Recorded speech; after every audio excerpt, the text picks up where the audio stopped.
다 같이 말씀 봉독 로마서 9장 4절에서 8절 말씀 다 같이 교독으로 봉독하시겠습니다.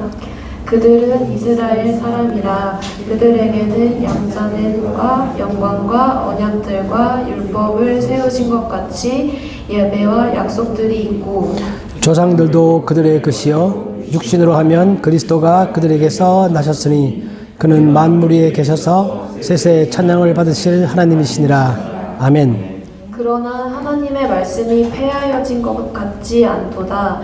이스라엘에게서 난 그들이 다 이스라엘이 아니요 또한 아브라함의 씨가 다 그의 자녀가 아니라 오직 이삭으로부터 난 자라야 내 씨라 불리리라 하셨으니 곧 육신의 자녀가 하나님의 자녀가 아니요 오직 약속의 자녀가 씨로 여기심을 받느니라. 아멘. 이사철 목사님께서 이팔 분쟁과 관련하여 크리스천이 알아야 할 것으로 말씀 전하실 때 은혜 받으시기 바랍니다.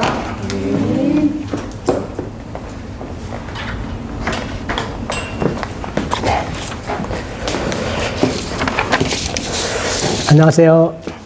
잘 계셨습니까? 네. 우리 아까 불렀던 찬양, 방금 불렀던 찬양 제목이 하나님의 열심이죠. 하나님이 어떤 열심이 있는 겁니까?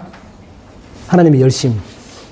유명한 주제인데 하나님의 열심이라는 게 어떤 열심이냐면 우리 자기 사랑하는 백성들을 반드시 구원한다. 그리고 그분이 원하시는 그 모습대로 우리를 반드시 그렇게 만들어 가신다. 그게 하나님의 열심입니다. 그래서 그 하나님의 열심을 누가 막을 수 있죠? 하나님께서 하겠다는데 그 열심을 그러니까 보통 의지도 아니고 엄청난 열심을 가지고 하나님께서 반드시 그렇게 만들어 가신다 하는 하나님의 열심이고 아무도 막을 수 없다. 그렇기 때문에 우리가 어떤 역사를 보거나 또 우리 개인적인 삶을 보거나 어려움도 있어 보이고 또 이것이 과연 그렇게 될까 하는 그런 생각이 들 때도 우리가 꼭 기억할 것은 하나님의 열심이죠. 하나님 반드시 그것을 만들어내신다라는 게 하나님의 열심입니다. 오늘은 제가 지금 책에서 다루는 돈과 신앙 주제보다는 살짝 벗어나서 현재 우리가 뉴스에서 많이 보는 그 이야기를 좀 해보려고 합니다. 우리가 뉴스에서 많이 보기도 하고 또 유튜브들이 많이 있죠. 그래서 우리가 인형들은 나름 많이 알고 계실 텐데 특별히 우리가 크리스찬으로서 이거는 꼭 머리에 기억을 해야 되겠다라고 하는 내용들을 제가 좀 말씀을 드려보려고 합니다. 자, 첫 번째 용어들이죠. 우리가 알고 있는 것처럼 그 중동 지역의 제일 조상은 아브라함이다. 그래서 우리가 뉴스 보면 이슬람, 유대인, 또 유대교, 기독교, 이슬람교 모두 뿌리가 같다. 그렇게 말하죠. 그래서 그 시조에는 아브라함이 있습니다. 그런데 우리가 아브라함을 생각해 보면 BC 1700년 정도의 사람입니다. 정확하지는 않지만 자, 우리가 BC 1700년 같으면 우리나라는 어떤 상황이죠? 우리나라에 우리가 알고 있는 역사적으로 가장 오래된 나라가 고조선. 그 고조선이 언제 시작된지는 아무도 모르지만 그 고조선이 망한 날짜는 대충 다 학자들끼리 의견 일치합니다. 한 BC 108년 정도? 그러니까 BC 108년 정도에 우리나라의 고조선이 망했다. 그렇게 보는 거고, 그 다음에 이제 뭐 고구려, 신라, 백제가 생기죠. 그보다 1700년 그러면 훨씬 더 앞이죠. 그 아브라함은 우리가 성경을 통하여 익숙한 사람이긴 하지만 시기적으로 보면 정말 아주 옛날 사람입니다. 그리고 BC 1700년 정도의 기록들은 역사적으로 거의 없습니다. 우리도 고조선의 역사를 겨우 구할 수 있는 정도인데 우리 성경이 있다 보니까 성경 때문에 사실 우리는 그 당시의 문화나 기록들을 잘 볼 수 있는 것입니다. 성경이 꼭 우리의 믿음의 경전이기도 하지만 역사적으로도 이게 중요한 책인 이유는 그 당시의 기록들을 성경이 가지고 있다는 뜻입니다. 그러니까 우리는 아브라함 그러면 가깝죠. 그건 엄청 옛날 사람이고 그렇기 때문에 아브라함이 시조다라고 해서 그 밑에 혈통이 같다라고 해도 사실은 그렇게 큰 의미가 사실은 없습니다. 그죠? 우리 올라가면 아브라함 위에 누가 있죠? 셈족이 있고 셈족에 노아가 있고 노아 때 다 죽고 노아의 가족만 살아남았는데 그 밑에 셈과 함과 야벳이 있었고 셈의 후손이 나타나는 거니까 사실은 모든 인류가 다 위로 올라가면 한 조상이죠. 그렇지만 그럼에도 불구하고 그 중동 지역은 아무튼 아브라함 계통의 민족들이다. 그렇게 부릅니다. 그러니까 종교도 많이 공유하고 있는 거죠. 그리고 우리가 알고 있는 것처럼 아브라함에게는 아들이 여러 명 있었죠. 제일 먼저 태어난 아들이 이스마엘. 이 이스마엘의 후예들이 지금 우리가 보고 있는 중동 지역의 아랍인들입니다. 아랍인들이고 그리고 이스마엘 다음에 다른 부인에게서 하나님의 우리 본문 읽었던 것처럼 하나님의 약속을 따라 이삭이 태어나는 거죠. 하나님이 아브라함한테 내가 아들을 주겠다 약속했는데 그 약속을 따라 태어난 아들은 이삭이고 이스마엘은 그 전에 아브라함이 기다리다가 아들이 왜 안 태어나지? 하나님 주신다고 하셨는데 그러다 보니까 못 기다리고 인간적으로 태어나게 한 아들이 바로 이스마엘이죠. 엄마가 다르죠. 그 이삭이 태어났고 그 이삭 밑에 또 아들이 2명 태어났습니다. 우리가 알고 있는 것처럼 창세기에 많이 나오죠. 에서와 야곱. 이 야곱의 이름이 다른 이름이 뭐죠? 이스라엘. 그리고 이스라엘이 바로 지금 우리가 보고 있는 나라 이름이 되었고 우리가 이스라엘 민족 그렇게 부릅니다. 그 야곱 밑에는 12아들이 있었죠. 그렇기 때문에 야곱으로 시작되는 그 후손들은 전부 다 우리가 보통 말하고 있는 이스라엘인들입니다. 같은 아브라함 밑에도 이스마엘은 아랍인이고 이삭 밑에도 에서의 아들이 있었지만 에서는 다른 민족이고 밑에 야곱, 하나님께서 야곱과 씨름하시면서 이름을 고쳐주신 거죠. 이제부터는 너의 이름이 이스라엘이다. 이스라엘 이름의 뜻이 뭔지 아세요? 이스라엘. 엘은 그렇죠. 엘은 하나님이고 이스라엘 그러면 하나님과 겨루어 이겼다. 우리 성경에 보면 하나님과 겨루어 이긴 것만이 아니라 하나님 및 사람들과 겨루어 이겼다. 그런 뜻을 가지고 있습니다. 대단한 이름이죠. 이스라엘. 이 야곱이 얼마나 하나님의 축복을 간절히 원했기 때문에 하나님께서 그 축복을 주시면서 이거 정말 하나님 징계 아니고 우리가 애들과 씨름하면 아빠가 졌다 이렇게 말하는 거 똑같습니다. 내가 나한테 졌다 그렇게 말하면서 하나님 축복을 주시는 그 이름이 바로 이스라엘이다. 그리고 야곱의 12아들이 있었는데 우리가 알고 있는 것처럼 남한국과 북한국으로 분리가 됐죠. 그래서 북쪽은 10지파가 가서 나라를 만들었고 남쪽에는 정통성이 있는 유다 왕국이 만들어졌습니다. 즉 유다 지파를 중심으로 한. 그 야곱의 12아들 중에서 유다를 중심으로 한 남쪽 나라가 있었고 북쪽 나라는 왕조가 많이 바뀌었지만 혼란했지만 남쪽은 유다 지파가 계속 왕을 이어갔습니다. 그 다음에 북쪽 나라가 망하고 유다 왕이 살아남았죠. 그러다 보니까 사람들이 유대인, 지금 우리말 유태인 그렇게 부를 때는 바로 이제 유다의 이름을 따서 부르는 이름입니다. 성경에 보면 이스라엘인, 유대인, 히브리인 다 같은 뜻입니다. 그러니까 우리가 이스라엘인, 유태인 같은 뜻이다 그렇게 봐도 됩니다. 아버지와 아들의 이름을 따서 불려진 그런 이름입니다. 그 밑에 보시는 것처럼 현재는 이스라엘은 국가 이름이고 유태인 그러면 우리가 보통 민족 이름이죠. 그리고 그들이 쓰는 언어는 히브리어입니다. 히브리어. 성경에도 보면 그 사람들을 히브리인들이다 그렇게 부르기도 합니다. 그 히브리인이다. 그리고 유태인들은 모계 혈통을 따릅니다. 다시 말하면 아빠는 외국인이어도 엄마가 유태인이면 다 유태인입니다. 신기하죠? 그 의미 속에는 엄마가 가지고 있는 영향력, 그러니까 적어도 신앙에 있어서 엄마가 가진 영향력은 굉장히 크다. 아빠보다도 우리 똑같죠? 집에서 아이들의 신앙은 아빠의 신앙보다 엄마의 신앙이 훨씬 더 큰 영향을 미칩니다. 그런 의미를 가지고 있죠. 제가 잘 정리하다 보니까 아랍국 22개국이 있더라고요. 아랍연맹에 가입한 22개 국가가 있는데 이들 공통점은 뭐냐면 언어가 똑같습니다. 아랍어. 그리고 종교도 이슬람 종교. 그 제가 지도에 나와 있는 것처럼 초록색 그 국가들이 주로 아프리카 북부와 아라비아 반도에 있는 그 나라들이 22국가고 특별히 좀 특별한 상황은 이란. 우리가 뉴스 많이 보는 이란이죠. 이제 하마스를 뭐 지원한다고 뉴스에 나오는 그 이란은 아랍어를 쓰지 않습니다. 페르시아어. 그러니까 민족이 다른 거죠. 다르고 그들이 이슬람을 믿고 있긴 하지만 그들은 아랍 연맹에 들어가 있지 않습니다. 약간 다르죠, 그죠? 그래서 아랍 연맹의 제일 큰 나라가 어디죠? 힘 있는 나라가 사우디아라비아. 사우디아라비아와 이란은 우리가 뉴스 보는 것처럼 사이가 별로 안 좋죠. 어떤 패권을 다투고 있습니다. 그러니까 이슬람 종교 속에도 수니파가 있고 시아파가 있는데 다수가 수니파죠. 다수의 수니파가 사우디아라비아가 맹주고 조금 소수인 시아파의 맹주가 이란. 그 이란과 사우디아라비아는 경쟁 관계에 있습니다. 민족이 다르고 언어가 다릅니다. 그죠? 이란은 페르시아 민족들이다. 그리고 우리 하나 이해하면 좋겠고요. 자, 그 다음에 팔레스타인 누구의 땅입니까? 팔레스타인. 지금 전쟁에 붙어 있는 가자지구. 그게 누구의 땅이죠? 서로 자기 땅에서 싸우고 있죠? 싸울만 합니다. 제가 이거 보면서 저 북한 북쪽에 있는 만주 누구 땅이죠? 지금은 중국 땅인데 우리는 고래 땅이다. 발해 땅이다. 주장할 수 있죠? 오랫동안 살아왔기 때문에.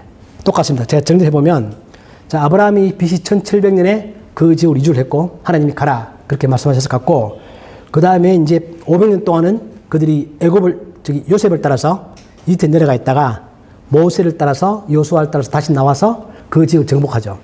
그래서 대충 정리해보면 연대가 아주 정확하진 않지만 대충 이 정도 연대입니다. BC 1200년부터 AD 70년까지 적어도 1200년 정도는 유대민족이 거기 살았습니다. 우리가 알고 있는 모세, 여호수아, 다윗, 솔로몬 그들이 정복하고 나라를 세우고 남쪽 나라, 북쪽 나라 왕국이 있었고 또 바벨론이 정복하고 페르시아가 정복하고 알렉산더가 정복하고 로마가 정복했지만 유대민족은 계속 거기에 살았습니다. 그죠? 그때까지 한 1200년 정도. 근데 우리가 지금 마태복음 계속 우리 보고 있는 중 아닙니까? 전번에. 그때 예수님 보시면 예수님께서 AD 70년 정도에 우리나라가 망한다. 저 성전이 다 무너진다. 그렇게 예언하신 것처럼 실제 AD 70년에 로마에 의해서 이 땅이 다 정복이 되어졌고 그때부터 유대인들은 다 흩어졌습니다. 전 세계로. 그 다음에 1948년에 우리가 잘 알고 계신 것처럼 다시 만들어질 때까지 거의 한 1900년 정도는 나라가 없었고 유대민족은 그 땅에 살고 있지 않았다. 그렇기 때문에 그 지역에는 팔레스타인 사람들이 살고 있었다. 그러므로 그들은 이게 우리 땅이다. 그렇게 말할 수 있는 거죠. 자, 성경에 보면 팔레스타인 지명이 뭐라고 나오죠? 블레셋. 블레셋.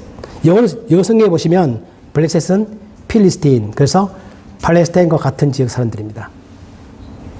팔레스타인 사람들 대표적인 사람들은 우리가 잘 알고 있는 다윗과 싸웠던 골리앗. 성경에 나오죠. 그죠? 블레셋 사람 중에서 골리앗이 나옵니다. 그 지도를 보시면 왼쪽에 보시는 지도처럼 가자지구, 오른쪽에 구약의 지도를 보면 블레셋 같은 지역이죠. 제가 빨간색으로 동그라미 친데 같은 지역이고요. 그 다음에 왼쪽에 보시면 파란색은 우리가 뉴스 많이 보신 것처럼 웨스트뱅크. 그러니까 이스라엘 가면 북쪽에 뭐가 있죠? 예수님이 활동하셨던 갈릴리 호수가 있고 남쪽에 사해바다가 있고 그 사이로 요단강이 흐르고 있죠.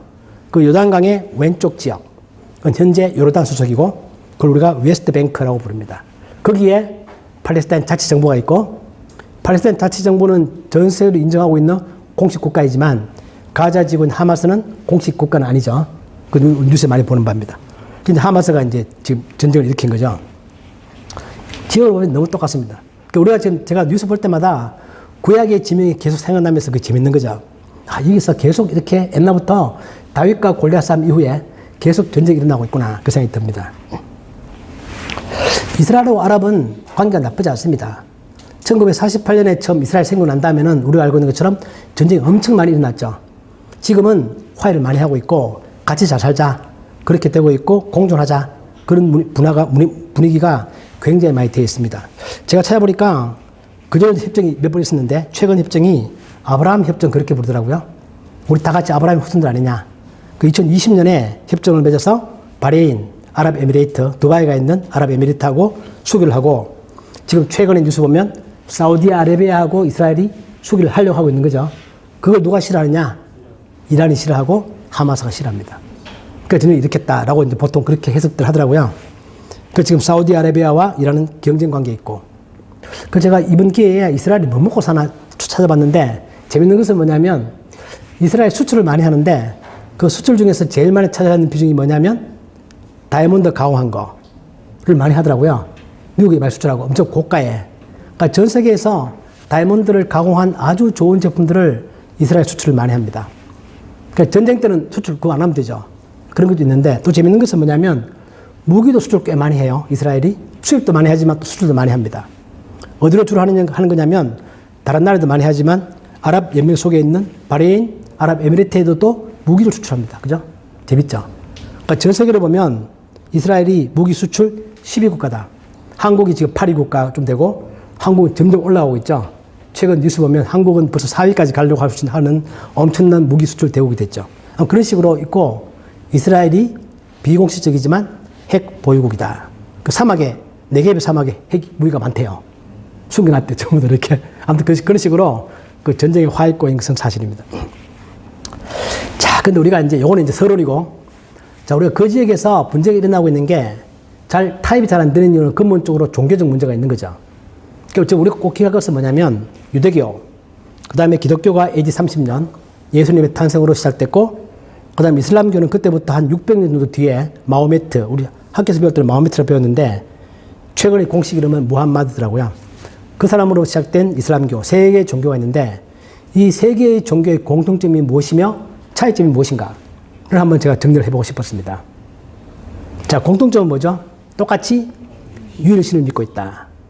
알라, 여호와, 하나님. 그러니까 유대교의 하나님과 기독교 하나님은 같죠. 이름도 같고 이슬람교는 알라라고 부른다. 그리고 심판과 부활을 믿습니다. 똑같이. 그리고 구약도 상당히 많이 공유를 합니다. 우리가 알고 있는 것처럼 유대교는 모세오경을 중심으로 해서 구약을 인정하고 이슬람교도 구약의 상당 부분을 인정을 합니다. 모세오경과 시편 이런 것들을 꽤 인정을 합니다. 그리고 코란에 보면 잘 모르는 내용들은 기독교인한테 물어봐라. 그런 말도 나온대요. 아무튼 상당히 많이 공유합니다. 같은 지방 사람들이기 때문에. 차이점은 경질이 똑같진 않죠. 대표적으로 신약을 유대교는 믿지 않는 것이고 이슬람교도 신약을 인정하지 않습니다. 근데 결정적으로 다른 점이 뭐죠? 이게 이제 우리가 오늘 제 말씀의 핵심입니다. 예수가 누구냐라는 겁니다. 예수는 누구죠? 여러분, 예수는 누구십니까? 우리의 신앙 고백이죠. 우리 아까 고백했던 것처럼 예수는 하나님이시다. 그렇게 믿으세요, 여러분? 주변에서 누가 물어봐도 의심 없이 내가 단호하게 인간 예수로 오신 그분이 하나님이시다. 라고 우리가 고백할 수 있느냐라는 것입니다. 그거에 관하여 유대교도 인정하지 않고 이슬람교도 인정하지 않습니다. 유대교에서 볼 때는 예수는 신성 모독자입니다. 감히 유일신 하나님 계시는데 너가 하나님이라고? 말이 안 되지 않느냐? 말이 안 되죠, 인간적으로. 그래서 그들은 예수를 십자가에 못 박습니다. 그죠? 이슬람교에서는 예수를 인정하죠. 뭐로? 선지자로. 위대한 선지자다. 그러나 더 위대한 선지자가 누가 있다? 그 뒤에 온 최후의 선지자이면서 위대한 선지자는 바로 무함마드다. 그렇게 말하는 거죠. 그러니까 그들은 예수를 인정하지만 훌륭한 사람으로 인정하지만 결코 예수를 하나님으로 인정하지 않습니다. 이게 참 신비한 거죠. 지금도 우리가 한국에서 이슬람교를 만날 수 있는데 그들과 이야기를 해보면 결정적으로 차이 나는 점이 바로 예수를 그들은 위대한 사람으로 생각하지 하나님으로 인정하지 않습니다.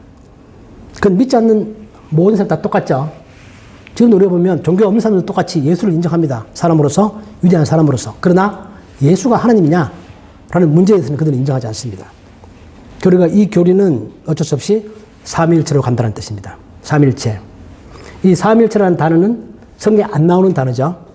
그러나 신학자들이 성경을 많이 보면서 저 표현하기 힘든 개념, 하나님이 세 분 같기도 하고 한 분 같기도 하고 뭐 복잡한 개념을 한 글자로 표현해보자 라고 해서 신학적으로 정리된 단어가 삼위일체입니다. 그러니까 성경에 안 나옵니다. 저 단어는 안 나오고 또 영어는 우리 트리니티 그렇게 부르는데 저 삼위일체는 학자들이 그 개념을 설명하기 위하여 만들어낸 용어입니다. 성경에 근거들은 많이 있죠. 특별히 예수님께서 나와 아버지는 하나다. 나를 본 자는 아버지를 보았다. 저 말들이 예수님 직접 하셨는데 저 말의 의미가 뭐냐? 저 말은 예수님과 하나님은 같으면서도 다른 존재. 이렇게 이해할 수밖에 없는 거고 또 우리 골로새서에 보면 예수는 하나님의 형상이다. 그리고 우리 봤던 본문인데요. 제일 밑에 박스에 육신으로 하면 그리스도가 그들에게서 나셨으니 그는 그리스도죠. 만물 위에 계셔서 세세 찬양을 받으실 하나님이시니라. 바울이 딱 선포를 딱 합니다. 하나님이다. 그는 하나님이다. 그리고 골로새서에서 그는 안 보이는 하나님의 형상이다. 우리가 재밌는 것은 뭐냐면 십계명에 보면 아무 형상으로도 하나님을 만들지 말라. 그런 십계명이 있죠. 너는 내 앞에 다른 신을 두지 말라. 그렇게 말해서 두 번째는 하나님의 형상을 만들지 말라. 그렇게 말했는데 바울이 여기서 예수는 하나님의 형상이다. 그렇게 표현합니다. 그럼 저게 십계명을 어기는 거냐? 아니죠. 그래서 말하는 그 구약에서 말하는 그 형상과 여기서 말하는 형상은 다릅니다. 다른 것이고 예수님께서 하나님의 모습을 우리가 볼 수 없기 때문에 직접 보여주시는 것이다. 라고 말하면서 삼일체 교리의 핵심이 뭐냐면 진짜 하나님은 어떤 분이시냐? 진짜 하나님은 인간이 이렇게 저렇게 상상하는 하나님이 아니라 예수님을 통하여 우리에게 보여진 예수님을 통하여 우리에게 말씀하시는 바로 그 하나님이 아주 구체적인 그 하나님이 진짜 하나님이다. 라는 뜻입니다. 이 의미를 우리가 알아야 됩니다. 예수님을 통하여 우리에게 알려지는 그 하나님이 이슬람교의 알라도 아니며 구약 유대교가 말하고 있는 그 하나님도 아니며 예수님을 통하여 우리에게 말씀하시고 우리에게 나타나시고 우리에게 설명되어지고 예수님 입을 통하여 나타나시는 그 하나님이 구약으로부터 신약까지 계속 이어지는 아주 진짜 하나님의 모습이다 라는 것입니다. 그 예수님께서 나로 말미암지 않고는 아무도 아버지께로 갈 수가 없다라는 뜻은 내가 말하는 그 하나님이 진짜 성경에서 말하고 있는 오늘 창조한 진짜 그 하나님이고 성자 하나님도 창조할 때 그때 같이 창조하셨다. 온 우주 창조할 때 그런 뜻입니다. 그래서 삼위 하나님은 한 분 하나님이 삼위로 존재하신다. 그런 뜻입니다. 삼위라는 것은 인격. 영어로 보시면 one God in three persons. 보통 사람들은 한 사람이 한 인격으로 존재하죠. 그런데 하나님은 신이라는 존재는 우리의 상상을 뛰어넘어서 한 분 하나님이 삼위로 존재한다. 이게 이제 우리 인간의 언어로 설명하기는 쉽지 않죠. 즉 인간의 언어에는 그 설명할 수 있는 단어가 없습니다. 그 설명이 어렵죠. 그러니까 우리 이제 막연히 이해할 수 있는 거죠. 한 분 하나님은 성부 하나님, 성자 하나님, 성령 하나님으로 존재하신다. 하나님이 세 분이냐? 세 분 아니다. 한 분이다. 그 삼위 하나님은 능력, 신의 본성, 영광 똑같다. 다르지 않다. 그러나 뭐가 다르죠? 역할이 다르다. 성부 하나님은 계획하시고 결정하시고 성자 하나님은 성부 하나님은 그 계획을 이 땅에 몸소 내려오셔서 실천하시고 성령 하나님은 그 모든 사실을 우리들의 마음 가운데 깨닫도록 감동을 주시고 역할이 다르다. 그러나 똑같이 신의 본질을 가지고 있고 똑같이 능력을 가지고 있고 똑같이 영광스러운 분이다 라는 것입니다. 그리고 우리에게 그런 성자 하나님을 통하여 설명되어지는 그 하나님이 진짜 하나님이다 그런 뜻입니다. 신비하죠? 이 삼위일체 하나님 가운데서 중요한 특징은 뭐냐면 어떤 다른 특징이 많이 있겠지만 이 삼위 하나님이 사랑의 관계 속에 있다고 말합니다. 역사적으로 신학자들이 이 삼위일체를 설명하기 위해서 아주 많은 노력을 기울였습니다. 이렇게 설명해보기도 하고 저렇게 설명해보기도 하고 인간의 언어를 한번 설명해보려고 하는데 이걸 우리가 잘 알고 있는 아우구스티누스가 이야기를 한 겁니다. 그리고 제 밑에 출처에 보시면 그 김진혁 교수님이라고 제가 횃불 배울 때 조직신학 교수님이신데 그분이 또 이렇게 또 어거스틴의 말을 인용해서 설명을 이렇게 합니다. 자, 우리가 내가 누구를 사랑한다 그러면 사랑하는 자가 있고 사랑은 반드시 대상이 있죠. 내가 뭘 사랑한다 그러면 대상이 반드시 존재합니다. 내가 뭐를 사랑한다. 대상이 있죠. 그러니까 그 대상은 사랑을 받는 자입니다. 동시에 사랑을 받는 자는 동시에 또 나를 또 사랑합니다. 그 사랑하는 자와 사랑받는 자는 별개이면서도 분리해서 생각할 수 없는 것이다. 그리고 그 속에 왔다 갔다 하는 그 감정, 그 느낌이 사랑이라는 게 있다면 이 사랑과 사랑받는 자와 사랑하는 자는 이게 분리할 수 없는 개념이 성립하지 않는 그 분리를 하는 순간에 그 사랑이라는 개념이 성립하지 않는 그런 것이다. 그리고 요한일서에 나오는 것처럼 하나님은 사랑이시다. 이 말을 어거스틴이 이렇게 설명합니다. 하나님은 사랑이라고? 하나님은 사랑하는 자일 수는 있겠지. 또 하나님은 사랑받는 자일 수도 있겠지. 그런데 하나님 또 사랑 그 자체라고? 저게 무슨 말이지? 그 생각을 하면서 어거스틴이 이제 이렇게 설명하는 것입니다. 그 하나의 설명 중 하나죠. 그 여러분 한번 느껴보십시오. 느껴보시면서 아무튼 삼위일체 하나님은 그들끼리 서로 사랑하는 것. 그게 그 삼위 하나님을 묶고 있는 열쇠가 뭐냐면 그들 간의 사랑입니다. 되게 신기하죠. 그래서 성경에 보면 예수님 이런 말씀하십니다. 예수를 통한 구원은 유대교에도 이슬람교도 그런 교리는 없죠. 유대교와 이슬람교는 비슷합니다. 불교랑도 비슷한 점이 뭐냐면 인간은 죄가 있다. 그러나 그 죄를 용서받기 위해서 인간들은 이런저런 의무를 행해야 된다. 나의 노력을 통하여 내가 그 죄를 씻을 수 있다. 그렇게 말하는 것이지 대속의 원리 그런 게 없습니다. 누가 나를 대신하여 죽어서 내 그 죄가 용서받는다? 그런 개념이 없습니다. 물론 구약에 보면 양을 죽여서 죄를 용서받는 게 있긴 하지만 어디까지나 그것은 인간이 그런 행동을 함으로 해서 용서받는 것이지 예수님께서 하나님께서 십자가에 죽으셔서 우리 모든 죄를 용서하신다. 그런 교리는 없습니다. 없으면서 우리가 알고 있는 것처럼 예수님을 통한 구원 이 교리는 진짜 기독교에만 있는 거죠. 여러분 이걸 믿으십니까? 예수님을 통한 나의 구원. 믿으세요? 진짜 이게 우리가 생각을 많이 해야 될 부분들입니다. 그러면서 우리가 보통 구원 그러면 죄를 용서받고 다시 부활해서 영원히 살고 그녀에서 끝나지만 성경이 말하는 구원은 그런 게 아닙니다. 훨씬 더 높은 차원의 얘기입니다. 뭐냐면 하나님의 아들이 되는 것. 누가 하나님의 아들이죠? 예수님. 근데 우리가 예수님처럼 하나님의 아들이 될 수 있다. 즉 우리가 신의 성품에 참여할 수 있다고 하는 게 성경이 우리들에게 말하는 구원입니다. 그리고 하나님의 상속자가 된다. 그리고 삼위일체 하나님이 사랑으로 묶였는데 그 사랑에 우리가 동참한다는 뜻입니다. 이게 구원이 말하는 바입니다. 이게 주로 에베소서가 많이 말하고 있는 것인데요. 밑에 보시면 에베소서 이런 말이 있죠. 예수 그리스도로 말미암아 하나님께서 우리들을 자기의 아들들이 되게 하신다. 로마서에 보면 우리는 자녀인데 하나님의 상속자고 그리스도와 함께한 상속자다. 예수님께서도 아버지께서 나를 사랑하신 것 같이 삼일체간의 사랑이죠. 나도 너희를 사랑하였으니 나의 사랑 안에 거하라. 이게 그냥 사랑해라 그 뜻이 아니고 삼일체 하나님의 그 사랑 가운데 우리가 거기에 동참하는 것입니다. 이게 우리가 보통 구원 그러면 하나님은 별도로 계시고 우리가 죄를 지었는데 그 죄를 용서를 받고 몸이 다시 부활해서 영원히 산다? 거기서 끝나지만 성경이 말하는 구원은 그보다 훨씬 더 높은 차원입니다.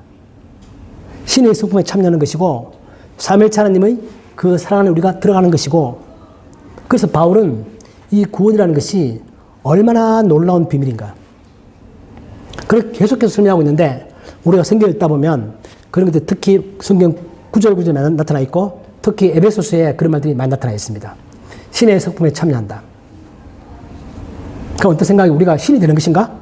그 생각할 수 있는 것인데 꼭 신 된다는 그런 의미보다는 우리가 나중에 어떠한 존재가 될지 우리 모르죠. 바울도 모른다고 말했습니다. 그러나 우리가 적어도 성경이 말하는 바에 따르면 우리의 구원은 신의 성품에 참여하고 삼일체 하나님의 사랑 안에 우리가 들어가게 되는 것. 그게 바로 우리의 구원이다. 그런데 이러한 구원을 어떻게 이루는 거죠? 어떻게 이룹니까? 우리의 노력으로 그걸 이룹니까? 아까 찬양했던 것처럼 하나님이 열심으로 하나님 우리를 반드시 그렇게 만들어낸다는 뜻입니다. 반드시. 나의 의지와 상관없이. 나는 열심히 거기에 동참하고 따라가겠죠. 따라가겠지만 로마서에 말하는 것처럼 그리스도 예수 안에 있는 하나님의 사랑에서 우리를 아무도 끊을 수 없다. 하나님은 반드시 우리를 그렇게 만들어간다. 우리가 할 역할은 그걸 이해하고 깨닫고 내가 그 일에 동참하고 같이 함께 가는 것입니다. 내 노력으로 내 능력으로 그렇게 만들어가는 게 아니라 하나님께서 하나님의 열심으로 우리를 반드시 그렇게 만들어 가신다라는 게 하나님의 열심이라는 주제고요. 잘 아시겠지만 그 박영선 목사님 쓰신 책 하나님의 열심 그런 책 있죠. 기독교에 항상 넘버원을 지키고 있는 책이 있습니다. 그 책에 보면 박영선 목사님 말씀하시는 하나님의 열심이 바로 그겁니다. 하나님께서는 반드시 자기 자신의 열심으로 우리를 반드시 그렇게 만들어낸다. 그게 성경이 말하고 있는 바다. 따라서 우리가 살아가면서 어려울 때 힘들 때 뭔가 미래가 애매모호할 때 우리가 실망하거나 낙담할 이유는 없다. 왜? 내가 하는 게 아니라 하나님이 그걸 하실 것이기 때문에 그것은 반드시 이루어진다. 나는 그것을 받아들이고 동참하면서 기쁘게 내 할 바를 다해가면서 살아가는 것이 바로 우리의 신앙생활이다 라는 것이고 그런 의미에서 이게 유대교와 이슬람교에 없는 놀라운 교리입니다. 조금만 더 할게요. 마지막 페이지입니다. 하나님의 구원의 약속은 우리가 본문이 봤던 것처럼 씨를 따라 혈통을 따라 나는 게 아니다. 이스마엘은 아니고 이삭으로 난 자라야 된다. 그렇게 말씀하시면서 그 핵심 구절은 뭐냐면 약속을 따라 난다는 뜻입니다. 똑같이 그럼 이삭을 따라 태어난 혈통이 모두 다 하나님의 백성이냐. 그런 의미가 아니라 이삭이 상징되어지는 이삭으로 상징되어지는 하나님의 약속을 따라가는 그 믿음의 사람들이 진정한 하나님의 백성들이다 라는 의미를 담고 있습니다. 우리는 하나님의 구원의 약속이 있고 그 약속을 믿고 받아들이는 그 사람들이 진정한 하나님의 백성이다 그런 뜻입니다. 우리는 전쟁을 보면서 어떤 생각을 하는 거냐면 로마서에 보면 유대인들에게도 반드시 복음이 전파되어진다 그렇게 있습니다. 로마 11장에 보면 이 신비는 이방인의 충만한 수가 들어오기까지 이스라엘에 들어는 우둔하게 된 것이라 그리하여 온 이스라엘이 구원을 받으리라. 바울이 말하고 싶은 말은 뭐냐면 이방인들이 믿을 동안에 이스라엘 사람들은 상당 부분 안 믿을 것이다.